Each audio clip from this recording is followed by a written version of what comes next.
अस्सलाम वालेकुम। कैसे हैं स्टूडेंट्स आप लोग। लास्ट लेक्चर में हम लोगों ने बेसिक मैक्रो इकोनॉमिक रिलेशनशिप्स के बारे में पढ़ा, जो कि कंजम्पशन एंड सेविंग के बारे में हमने डिटेल से पढ़ा था। आज इस लेक्चर में हम लोग इसके बारे में, इसके नॉन इनकम डिटर्मिनेंट्स के बारे में पढ़ेंगे। वो डिटर्मिनेंट्स जो कंजम्पशन और सेविंग बिहेवियर को, जो सेविंग पैटर्न को अफेक्ट करते हैं। ठीक है, अब सबसे पहले इसमें यह आती है कि डिस्पोजेबल इनकम जो होती है वो बेसिक डिटर्मिनेंट है। वो उस अमाउंट की जो हाउस होल्ड जो है कंज्यूम करते हैं या सेव करते हैं। जब आपको कोई इनकम मिलती है, हमें पता है डिस्पोजेबल इनकम क्या होती है, Y D is equal to Y minus T, जिसमें से वाई आपकी इनकम है, टी टैक्सेस हैं। जब हम आपके ओरिजिनल पे में से टैक्सेस को एक्सक्लूड कर देंगे तो जो रिमेनिंग पार्ट होता है उसको हम क्या कहते हैं, उसको हम कहते हैं डिस्पोजेबल इनकम। लेट्स सपोज कि अगर मेरी 40,000 अगर पे है, 40,000 में से मेरा 5,000 या 8,000 मेरा डिडक्शन टैक्सेस हैं, गवर्नमेंट डिडक्ट करती है मेरी सैलरी में से। तो जो रिमेनिंग पार्ट होगा वो क्या होगा, वो मेरा डिस्पोजेबल इनकम होगी। ठीक है, अब उस डिस्पोजेबल इनकम को या तो मैं खर्च करूँगी और उसमें से सेव करूँगी। हमें पता है इकोनॉमिक्स का रूल कि हम जो कुछ कमाते हैं वो सारा कुछ खर्च नहीं करते।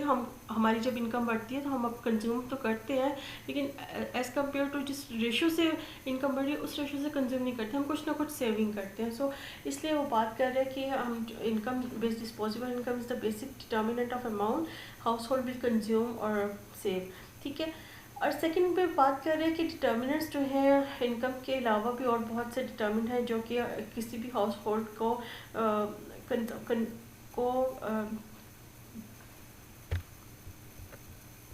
इंड्यूस करते हैं कि वो कंज्यूम ज़्यादा करेंगे या कम करेंगे। ठीक है, उनकी जितनी इनकम है उसके हिसाब से वो फिर जो इनकम के अलावा और कौन से फैक्टर हैं कि वो जिसकी वजह से हाउस होल्ड डिसाइड करते हैं कि उसने कंज्यूम ज़्यादा करना है या कम करना है। सो हम इनकी बात करेंगे। देखिए, हमें ये पता है कि Y is equal to C plus I, यानी कंजम्पशन प्लस इन्वेस्टमेंट। और हम हमेशा कहते हैं या तो हम कंज्यूम करते हैं और या फिर सेव करते हैं, क्योंकि हमें पता है कि savings are always equal to investment. तो जब हम लोग सेव करें, सेविंग जो है वो हमारी इन्वेस्टमेंट होंगी ना इन नियर फ्यूचर। तो इसलिए हम लोग बात करते हैं कि डिटर्मिनेंट अदर देन इनकम को जो है और भी फैक्टर्स हैं जो हाउस होल्ड की कंजम्पशन को जो है अफेक्ट करती हैं, प्रॉम्प्ट करते हैं। ठीक है, which help in decision making of house hold, जिसमें है सबसे पहले हमारे पास वेल्थ आ जाता है, बोरिंग आ जाती है, एक्सपेक्टेशंस आ जाती हैं और इंटरेस्ट रेट्स आ जाते हैं। यानी आपकी जो लिस्ट है डिटर्मिनेंट्स की, जो आपके कंजम्पशन ऑफ सेविंग लेवल को चेंज करती हैं, वो ये लिस्ट है, जिसमें आपकी वेल्थ आ जाती है, बोरिंग आ जाती है, एक्सपेक्टेशंस आ जाती हैं, इंटरेस्ट रेट्स आ जाते हैं। ठीक है, अब इनको डिटेल से डिस्कस करते हैं ये क्या है। सबसे पहले बात करते हैं वेल्थ की। वेल्थ क्या होती है, वेल्थ के अगर हम डिफाइन करें या इसको हम लोग वर्ड इसका देखें, वर्ड डेफिनेशन तो क्या होती है, अबंडेंस ऑफ वैल्यूएबल पोजेशंस। ठीक है, या फिर मनी। तो मैकॉलन अपनी बुक में लिखते हैं कि हाउस होल्ड वेल्थ की जो होती है वो डॉलर अमाउंट होती है उसके एसेट की। अगर उसमें उसके डॉलर अमाउंट एसेट में से हम उसकी लाइबिलिटीज़ की जो डॉलर अमाउंट है उसको माइनस करते हैं तो हमारे पास क्या होता है कि उस हाउस होल्ड की वेल्थ आ जाती है। हाउस होल्ड जो है वो किस तरह से वेल्थ को करता है, बिल्ड कैसे करता है, क्वेश्चन तो ये है। तो यहाँ पे उसने लिखा हुआ है कि जब हम, और ये प्रैक्टिस में भी हम देखते हैं कि जब हम अपना सेव ज़्यादा करते हैं तो हमारी वेल्थ क्या होती है, इंक्रीज़ होती है। लेट्स सपोज कि अगर किसी की इनकम जो है वो 20,000 है। ठीक है, उस 20,000 में से उसके जो 12,000 13,000 उसके क्या एक्सपेंडिचर्स हैं उसको निकाल के बाकी वो क्या कर रहा है, सेव कर रहा है ना, वो अपनी सेविंग रखेगा। अगर इवन आप लोग भी जब आप अपनी पॉकेट मनी लेते हो तो आई थिंक गर्ल्स, बॉयज़ का मुझे नहीं पता, लेकिन गर्ल्स कुछ ना कुछ कोशिश करती होंगी कि अपनी पॉकेट मनी में से सेव करें, क्योंकि उनकी लिस्ट होती है। उन्होंने सोचा होता है कि हम लोगों ने अपनी मेकअप में से कुछ लेना है, आजकल नेल पेंट जो अच्छा चला हुआ है वो लेनी है चीज़ें, या फिर कोई अच्छी मतलब डिज़ाइन, कोई एग्जीबिशन लॉन की लॉन्च होनी है तो उसमें से कोई कुर्ता लेना है या कोई सूट लेना है। तो ये सारी चीज़ें होती हैं। सेविंग, जब हम सेविंग करते रहते हैं अपनी करंट इनकम में से तो एट द एंड क्या हो जाता है, वेल्थ बन जाती है। अब यहाँ पे वो कह रहे कि वेल्थ हम क्यों इकट्ठी करते हैं। हम अपनी कंजम्पशन पॉसिबिलिटीज़ को इन्हेंस करने के लिए करते हैं ना। हम दौलत क्यों जमा करते हैं? इसलिए करते हैं कि हम बाद में जाके हमारे पास ज़्यादा सारी दौलत है, हम उसको स्पेंड करें और लोगों को पता चले कि हम बहुत अमीर हैं, ठीक है, टू शो ऑफ पीपल, या फिर या तो अपनी सेटिस्फेक्शन के लिए या mostly to show off people. तो कंजम्पशन, वो कहते हैं कि वेल्थ क्यों एक्यूमुलेशन होती है, वेल्थ एक्यूमुलेट इंसान क्यों करता है? टू शो और टू बिल्ड कंजम्पशन पॉसिबिलिटीज़, ठीक है, अपनी कंजम्पशन पॉसिबिलिटीज़ को इंक्रीज़ करने के लिए वो करता है। जितना आपका वेल्थ का स्टॉक ज़्यादा होगा, आपकी प्रेजेंट फ्यूचर कंजम्पशन पॉसिबिलिटीज़ जो हैं वो बढ़ती जाएंगी। लेट्स सपोज कि अगर मैं 2 साल में अपनी इनकम में से जो मुझे मिलती है उसमें से कुछ खर्च नहीं करूँ, ये पॉसिबल नहीं है, ठीक है। अगर थोड़ा बहुत भी मैं करती हूँ और उसमें से major portion of my income if I save, तो फिर क्या होगा, 2 साल के बाद वो मेरी वेल्थ हो जाएगी और फिर मैं उस वेल्थ को या फिर अब क्या करूँगी, खर्च करूँगी।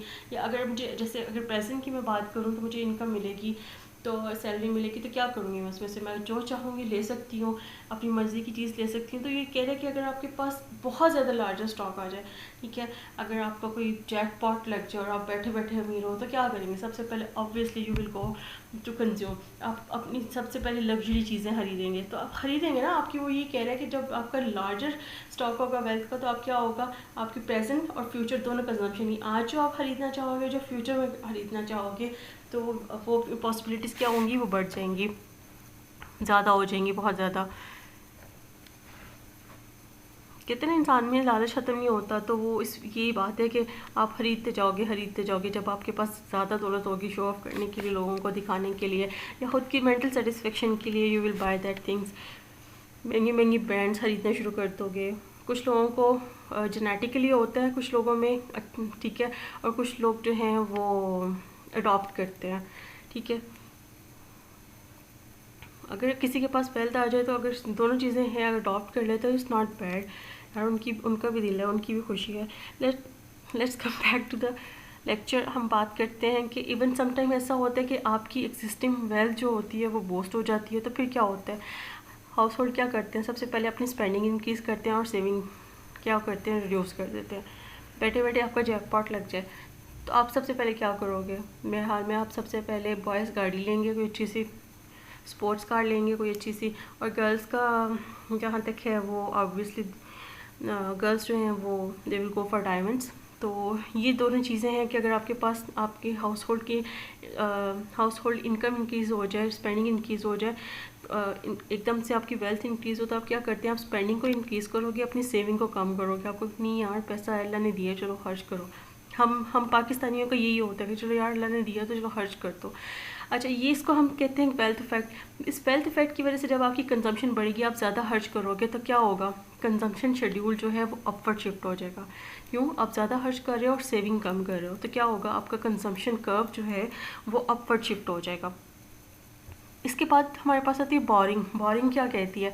बोरिंग में भी यही होता है, आपके पास कोई पैसा नहीं है, लेट्स सपोज 20,000 या किसी की इनकम है और 20,000 में गुजारा करना मुश्किल है। उस फॉर एग्ज़ाम्पल उसको अल्लाह ना करे कोई प्रॉब्लम आ जाती है, 5,000 या 10,000 वो किसी से बाय कर मतलब बारो करता है और कहता है कि मुझे दो, मैं यार नेक्स्ट मंथ में तुम्हें रिटर्न कर दूँगा।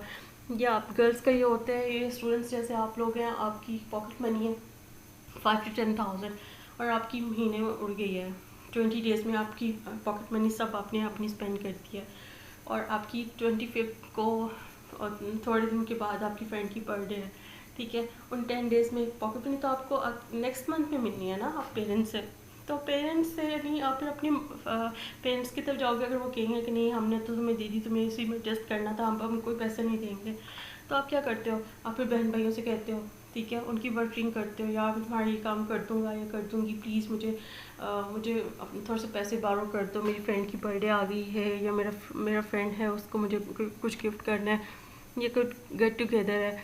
तो ये इसलिए भी क्या होता है, बोरिंग। आपने क्या किया, आपने बोरिंग की, क्यों? कंजम्पशन करने के लिए, ठीक है।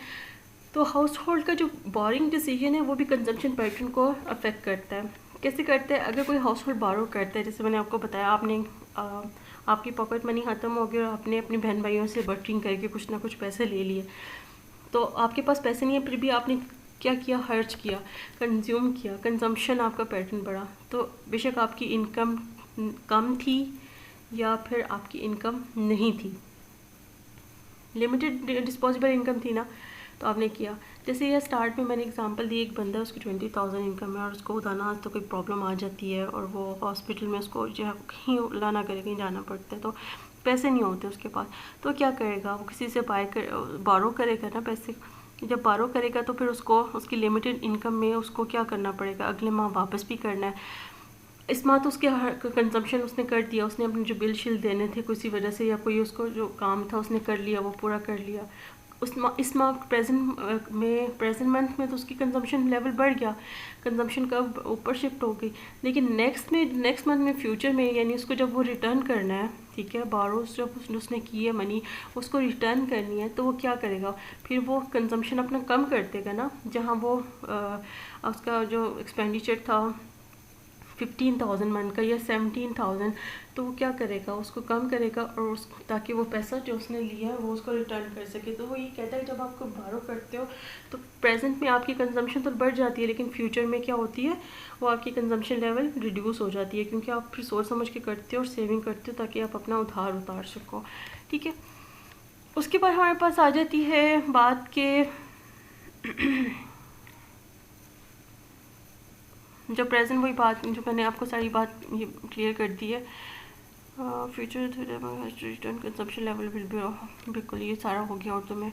चलें, इंक्रीज बोरिंग, जब आप बोरिंग करते हैं तो इसका मतलब आपका डेट इंक्रीज होता है, जिसकी वजह से आपकी हाउस होल्ड वेल्थ जो है वो क्या होती है, रिड्यूस होती है। ठीक है, लाइबिलिटीज़ बढ़ जाती हैं ना, तो फिर क्या होता है, जब आपकी वेल्थ कम हो जाएगी तो फिर आपकी फ्यूचर कंजम्पशन पॉसिबिलिटीज़ क्या होंगी, कम हो जाएंगी।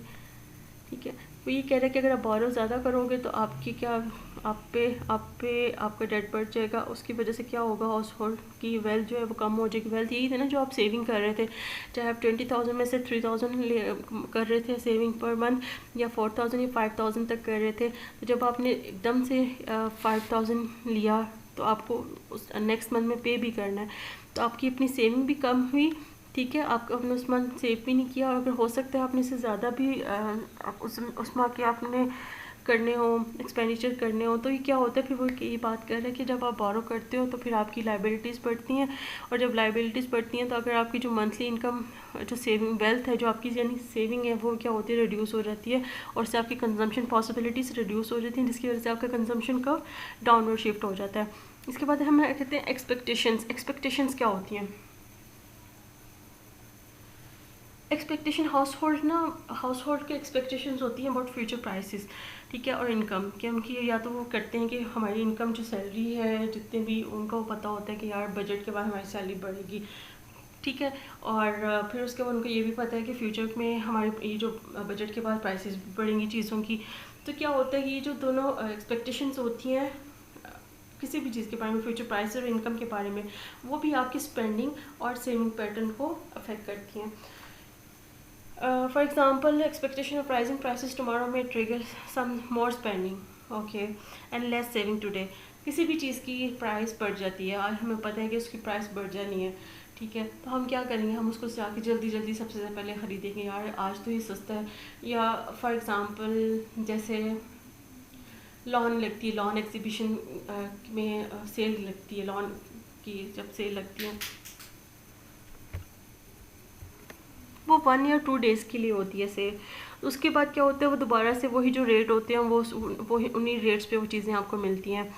तो जब ये खाड़ी की या सनस फिनस के कभी आपको एक्सपीरियंस हुआ तो आप जाके देखें, तो वहाँ पे क्या होता है, जो आपको नॉर्मल रेट्स होते हैं उससे 30% लेस या 40% या 25% लेस पे चीज़ें मिल रही होती हैं। तो आपको जब पता है कि ये कल या परसों ये जब सेल ख़त्म होगी तो ये क्या होने, दोबारा से प्राइसेस हाई हो जानी है, तो आप क्या करोगे, आप उस दिन जाके वो कपड़े ख़रीद लोगे, वो तो कंजम्पशन क्या होगी, कंजप्शन आपकी बढ़ जाएगी और सेविंग कम हो जाएगी, क्योंकि आपने अपनी सेविंग में से अपनी पैसा निकाल के तो उनको उसमें से अपने लिए चीज़ें खरीदी, ठीक है, सूट्स खरीदे हैं या आपने कोई चीज़ें और ज्वेलरी की लेनी थी आपने ली।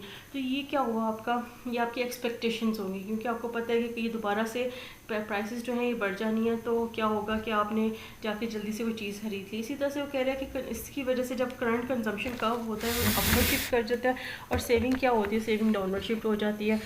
और अगर आपकी एक्सपेक्टेशन ऑफ रिसेशन हो, आपको पता हो कि रिसेशन चल रहा है, तो उसके और low income in the future में lead household reduce consumption और सेविंग होने। अच्छा, इसकी बेस्ट एग्जांपल, ये थर्ड पॉइंट, इसकी बेस्ट एग्जांपल हमारा कोविड-19 है। मुल्क में माशाल्लाह पहले ही हमारा रिसेशन चल रहा था, इस्लाम था, ठीक है, इकनॉमिक एक्टिविटी ज़्यादा नहीं हो रही थी, ग्रोथ रेट भी काफ़ी लो हो गया, इस साल तो उसमें माइनस में जाएगा। तो जब हम लोग पहले से ऑलरेडी बुरे हालात हमारी इकॉनमी चल रही थी, तो अब आपने कोविड-19 जब टोटली लॉकडाउन हुआ है, ठीक है, लोगों के पास अनएम्प्लॉयमेंट बढ़ गई है, इनकम नहीं है, ठीक है, स्पेशली प्राइवेट सेक्टर्स वाले सफ़र कर रहे हैं ज़्यादा, और गवर्नमेंट एम्प्लॉयज़ को इतना नहीं करना पड़ा, प्राइवेट सेक्टर वाले बहुत सफ़र कर रहे हैं because they are not getting their salaries. तो वो क्या हो रहा है कि वो फिर ना बहुत ना सोच समझ के पैसा खर्च कर रहे हैं, क्योंकि उन्हें पता है कि आगे जो है कंजम्पशन अपनी उन्होंने बहुत कम, इस दफ़ा अगर आपको देखा होगा बहुत सारे लोगों ने ईद के कपड़े नहीं बनाए, ठीक है, अपने पैसा बहुत ध्यान से खर्च किया है। क्यों? उनको पता है कि अगर हम अभी से अपने पैसा को कंट्रोल कर, पता नहीं कोविड-19 कब तक चलेगा, या फॉर एग्जांपल अगर गवर्नमेंट दोबारा से लॉकडाउन लगा देती है तो फिर क्या होगा। तो पैसे तो नहीं मिल रहे हैं ना उनको, तो क्या होगा कि आपकी फिर वो उस डर से, उस फियर ऑफ लॉकडाउन की वजह से जो आपको पैसे नहीं मिलने, आपकी सैलरी नहीं मिलनी, तो आपकी कंजम्पशन क्या करोगे, आप अपनी कंजम्पशन कम कर दोगे और अपना सेविंग करना शुरू कर दोगे, एटलीस्ट कि आपको आगे जाके वो काम आए। अगर आपका फर्स्ट फॉर एग्जांपल आपकी पॉकेट मनी में आप पहले गुजारा करते थे 10,000 में, ठीक है, और आप क्या करते हो उसमें से अगर सारा स्पेंड कर देते तो आप नेक्स्ट मंथ कोशिश करोगे या इस मंथ में ट्राई करोगे टू सेव एटलीस्ट 2 to 3,000, ताकि आपको नेक्स्ट मंथ में वो हेल्प आउट कर सके, ठीक है। अब हम इसकी बात करते हैं, नेक्स्ट एक्सपेक्टेशंस भी होगी हमारी। एक्सपेक्टेशन रियल इंटरेस्ट रेट, जब रियल इंटरेस्ट रेट बढ़ता है तो क्या होता है, हाउस होल्ड जो है वो बारो करते हैं। देखें, इन्वेस्टमेंट फंक्शन को जो सबसे ज़्यादा जिसका इफेक्ट होता है वो है आपकी रियल इंटरेस्ट रेट। वो कैसे होता है, जब आपकी रियल इंटरेस्ट ज़्यादा होता है। अब आपको शायद पता हो कि पहले हमारा 13.25 था फरवरी में, फिर रिड्यूस हुआ 11 पे आया, फिर अब 9 पे आ गया। जब आपके इंटरेस्ट रेट ज़्यादा होता है ना, तो आपके मुल्क में इन्वेस्टर पैसे इन्वेस्ट नहीं करता। क्यों नहीं करता? क्योंकि आपका इंटरेस्ट रेट ही बहुत ज़्यादा, रियल इंटरेस्ट रेट ही बहुत ज़्यादा होता है। यानी आप गवर्नमेंट क्यों इंटरेस्ट रेट ज़्यादा होने से आपका जो फॉरेन डायरेक्ट इन्वेस्टमेंट नहीं आती, बिजनेसमैन पैसा इन्वेस्ट नहीं करता, क्योंकि उसको पता है कि और बहुत ज़्यादा इंटरेस्ट पे करना पड़ेगा। तो उससे वो क्या करेगा,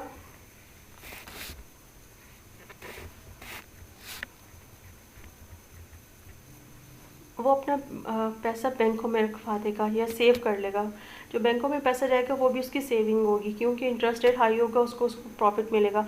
या फिर इंटरेस्ट रेट हाई होने पे वो सेविंग बढ़ाता जाएगा कि यार वो इंटरेस्ट रेट हाई है, मुझे अभी कोई पैसे इन्वेस्ट नहीं करना क्योंकि मुझे अभी लॉस होगा, क्योंकि इंटरेस्ट रेट हाई है, ठीक है। और जब आपका इंटरेस्ट रेट लो हो जाता है तो आपके क्या होता है, फिर आपके हाउस होल्ड भी बारो करना शुरू करते हैं, खर्च करना ज़्यादा शुरू कर देते हैं और कंजम्पशन कम करते हैं। इसकी सबसे बेस्ट एग्जाम्पल ये है कि आपने जब सुना लीज पे गाड़ियाँ, 2006-07 बहुत ज़्यादा ट्रेंड था लीज पे गाड़ियों का, एंड अदर गुड्स जो थी वो क्रेडिट पे अवेलेबल थी। इवन आजकल आई थिंक Daraz.pk ने भी इससे पहले लगाई हुई थी कि आप ज़ीरो इंटरेस्ट रेट पे आप ना हमसे ने बाय करें लीज पे चीज़ें।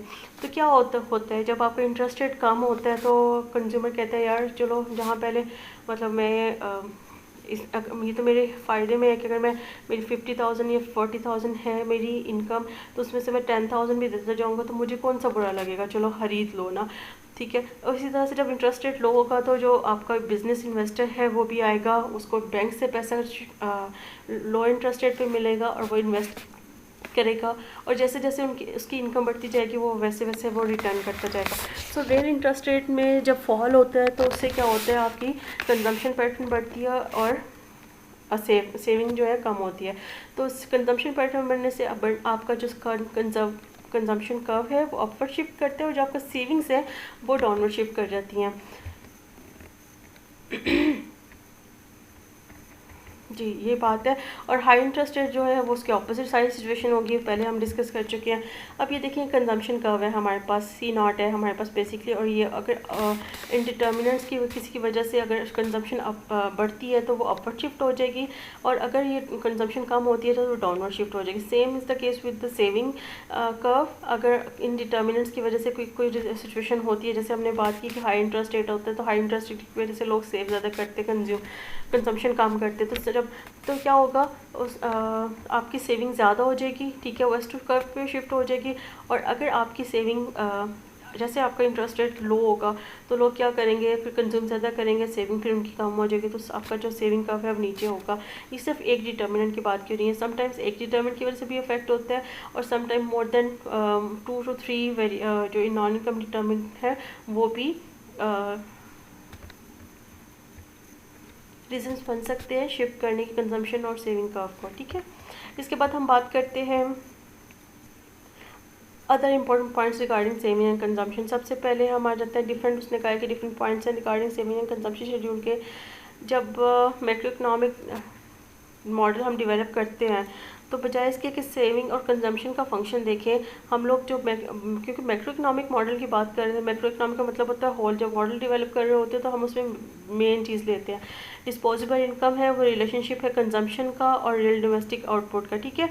यानी आपका जो डिस्पोजेबल इनकम है वो रिलेशनशिप किसका करते हैं, income disposable income to relationship between consumption and saving and real domestic output. जैसे हमने बात की real GDP is the function is equal to consumption plus saving, ठीक है। और इसी तरह इसने बात की कंजम्पशन और सेविंग को तो हम लेते हैं डिस्पोजेबल इनकम को, तो उसने कहा हम मैक्रो लेवल पे देखते हैं, और ग्राफ में उसको बता चुके हैं।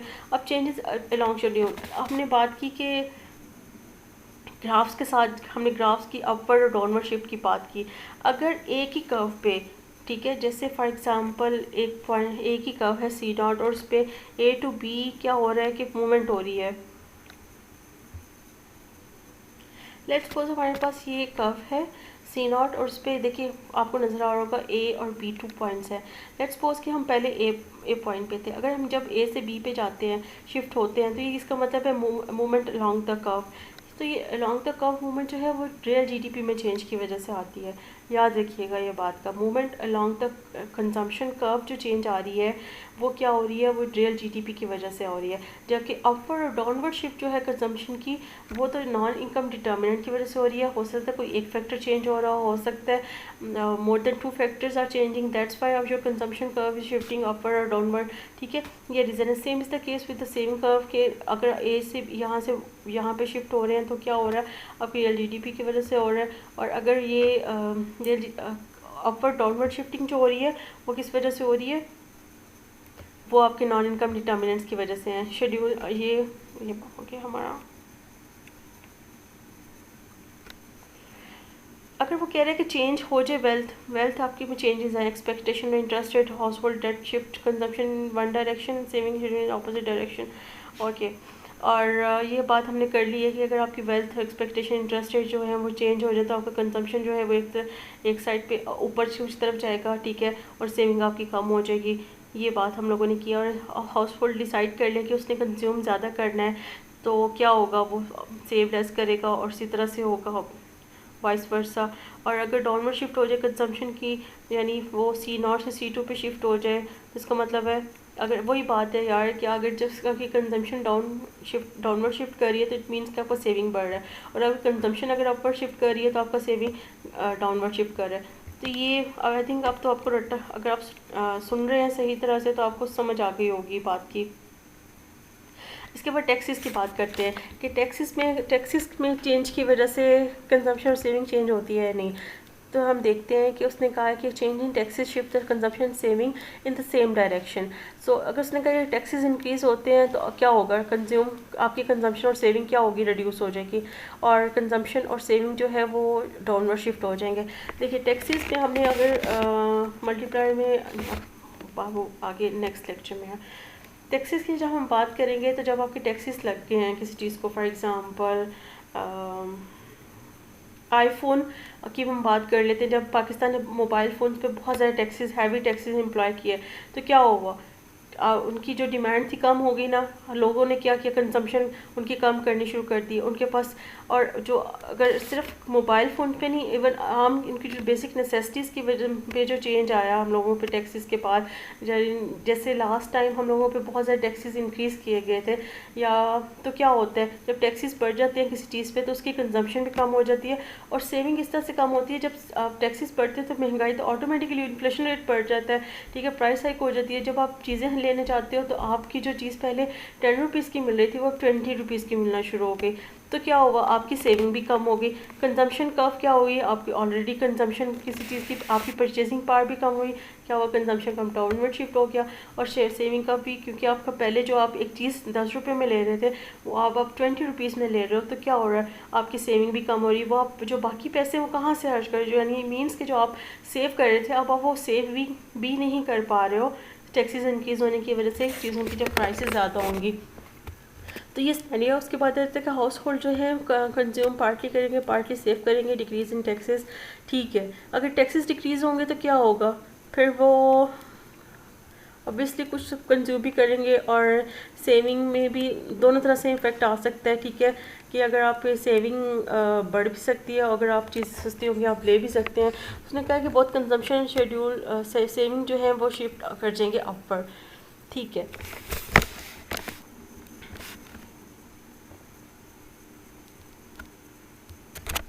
उसने कहा यहाँ पे वो स्टेबिलिटी की बात करते हैं, स्टेबिलिटी कंजम्पशन और सेविंग जो ग्राफ्स हैं, उस कर्व्स हैं, उसने कहा कि स्टेबल होते हैं जब तक कि टैक्सेस में मेजर इंक्रीज़ या डिक्रीज़ ना हो, ठीक है। और उसकी स्टेबिलिटी की जो है वो क्योंकि कंजम्पशन सेविंग डिसीजन जो है इन्फ्लुएंस पर लॉन्ग टर्म कंसिड्रेशन, तो सेविंग जो है वो इमरजेंसीज में, वही मैंने आपसे बात की, जो चीज़ हम लोगों को चाहिए होती है, फॉर एग्जाम्पल 10 की मिल रही थी तो हमारी 20 की मिलना शुरू हो गई, तो हमारी सेविंग पैटर्न वो भी डिस्टर्ब हो गया, ठीक है। और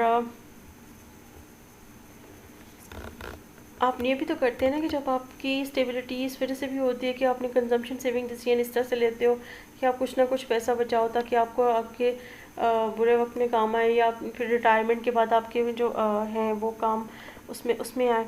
तो ये आपके कंजम्पशन सेविंग पैटर्न जो है वो इस पर भी डिपेंड करता है। और नॉन इनकम डिटर्मिनेंट जब अपोजिट डायरेक्शन में काम करते हैं तो फिर क्या होता है, they may be self cancelling, okay. Interest investment function relationship क्या होता है, हमने बात की interest rate is the function of relationship between investment interest rate is का इन्वेस्टमेंट फंक्शन, ठीक है। Investment consist of expenditure on new plans. Investment क्या होती है, जो हम जब फॉर एग्जांपल आपने कोई बिजनेस स्टार्ट करना है, बिजनेस स्टार्ट करने के लिए आप क्या करोगे, प्लांट लोगे, जगह, फिर ठीक है जगह लोगे, प्लांट करोगे, फिर कैपिटल इक्विपमेंट जो आपने वहाँ पे रखना, कैपिटल उसके लिए कैपिटल चाहिए, फिर मशीनरी चाहिए, इन्वेंट्रीज चाहिए, ठीक है। इन्वेंट्रीज के लिए आपको इन्वेस्ट करते हो। इन्वेंट्रीज क्या होती है, वो ऐसा टू इंक्रीज सेल, इन्वेंट्रीज वही होती है ना जो वर्क इन प्रोग्रेस है, या फिर ऐसे कि ऐसा मटेरियल जो आपके फ्यूचर में सेल को, फिनिश गुड्स की सेल को इंक्रीज कर सके, तो उनको हम इन्वेंट्रीज कहते हैं ना। ये आपकी तो यही बात कर रहे हैं कि इन्वेस्टमेंट जो है वो इन चीज़ों इन्वेस्टमेंट पे हम करते हैं, आपके न्यू प्लांट पे, इक्विपमेंट में, मशीनरी पे, इन्वेंट्रीज पे, ठीक है, जिससे किसी भी बिजनेसमैन का प्रॉफिट इन्हेंस हो सके। इन्वेस्टमेंट डिसीजन जो होती है मार्जिनल कॉस्ट और मार्जिनल बेनिफिट पे डिसीजन बेस करती है। मार्जिनल बेनिफिट क्या होता है, मार्जिनल बेनिफिट जो है इन्वेस्टमेंट वो एक्सपेक्टेड रेट ऑफ रिटर्न है, ठीक है। एक्सपेक्टेड रेट ऑफ रिटर्न क्या होता है कि आपका बेनिफिट होता है कि कुछ सोचता है कि एक्सपेक्ट करता है ना, एंटिसिपेट करता है। जब आप कोई बिजनेस करोगे तो आप एंटिसिपेट करोगे ना, सब यह सोचोगे कि आपको पता चल रहा होगा, आप फोरकास्ट करोगे, ठीक है, फोरसाइट करोगे कि यार ये बिज़नेस अगर मैं स्टार्ट कर रहा हूँ या कर रही हूँ। जैसे मास्क और आजकल अगर हम स्टार्ट करते हैं कि आपने कोई बिज़नेस करना, तो सबसे बड़ी डिमांड क्या है मार्केट में आजकल, मास्क और होम सैनिटाइजर्स हैं, ठीक है। तो आप लोग क्या करोगे, यार चलो मतलब ये अभी है हमारे पास, ये अच्छी अपॉर्चुनिटी है, हम लोग इस पर इन्वेस्ट करते हैं, और हमें 6 में जब तक ये वैक्सीनेशन नहीं बनती और trial successful trial on human being नहीं होते वैक्सीनेशन के, तो तब तक हमारी ये बिज़नेस अच्छा खासा रहेगा। तो आप क्या करोगे, आप उस वहाँ पे उस पर इन्वेस्ट करना शुरू करोगे।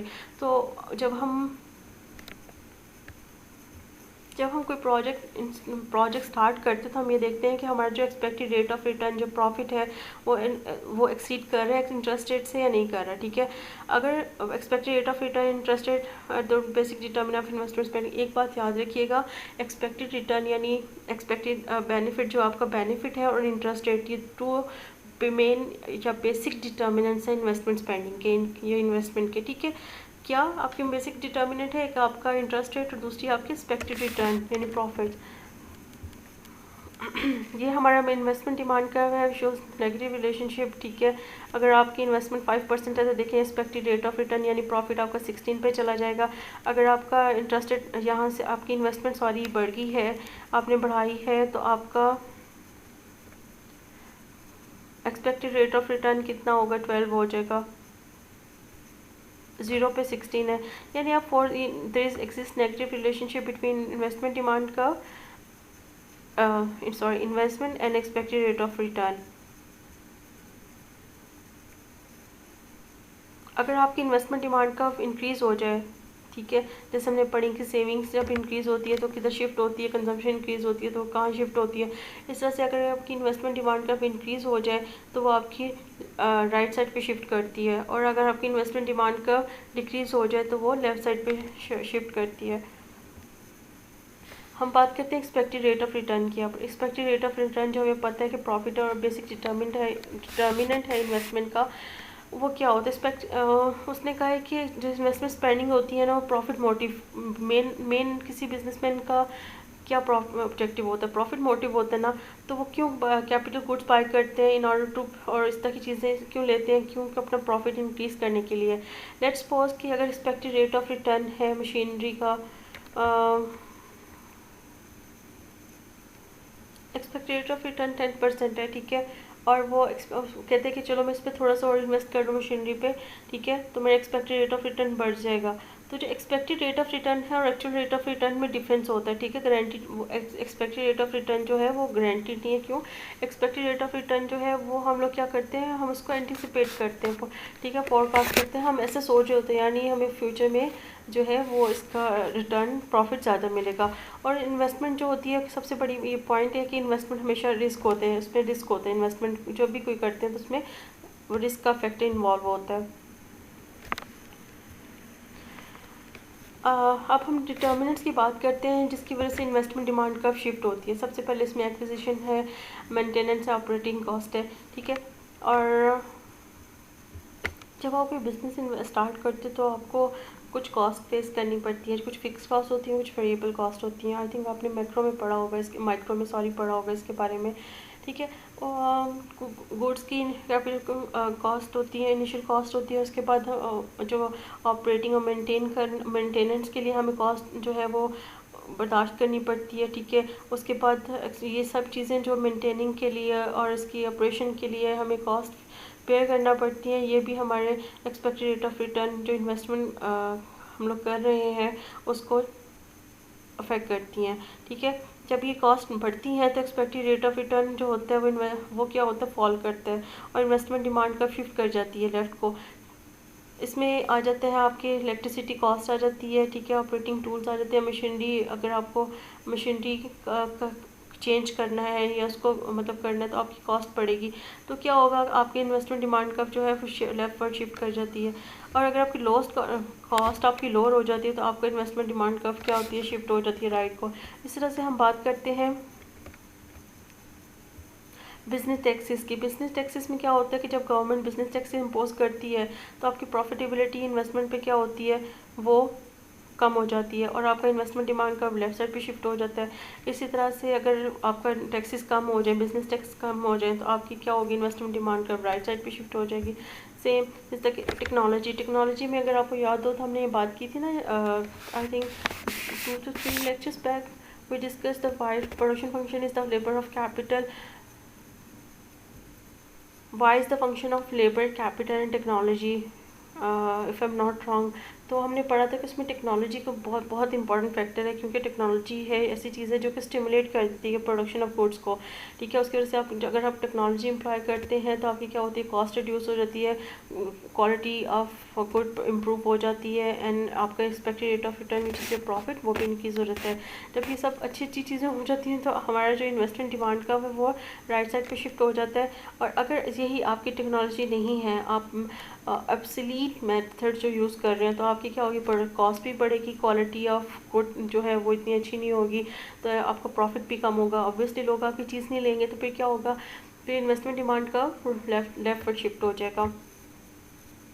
Stock of capital goods in on hand.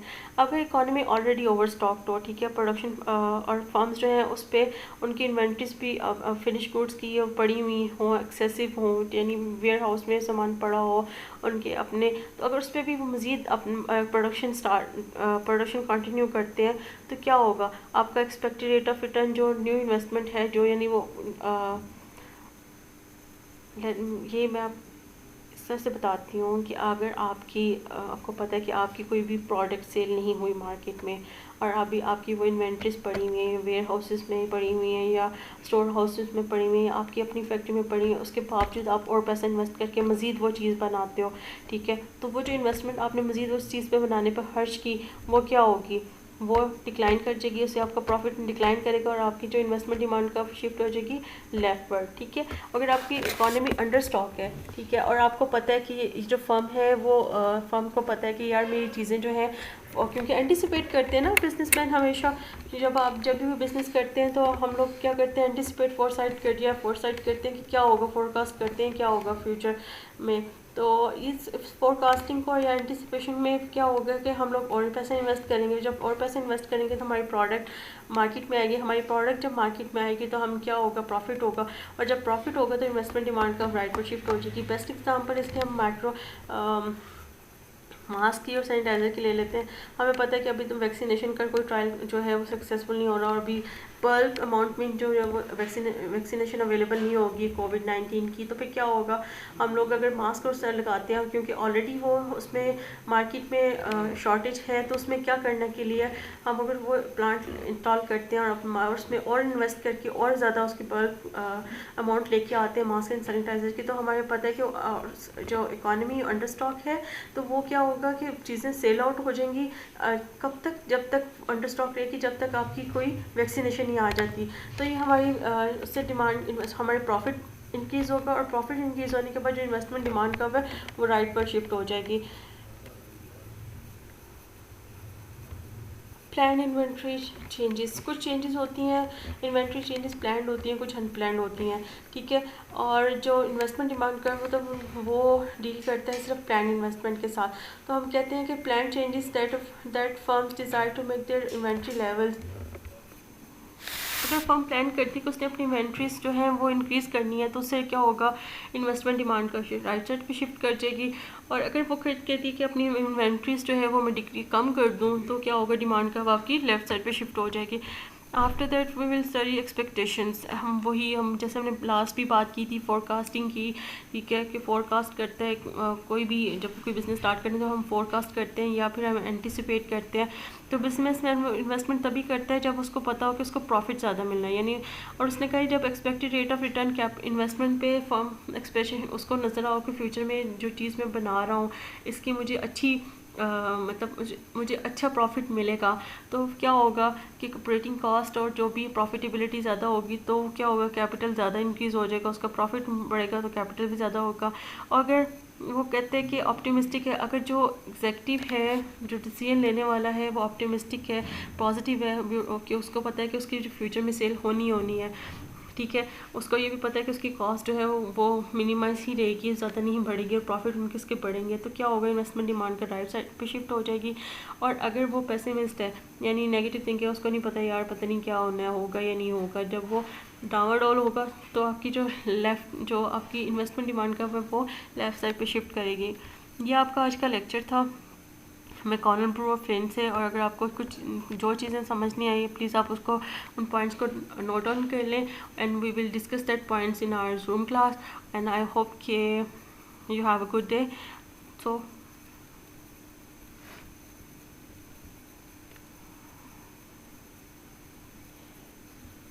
Take care, अल्लाह हाफिज़।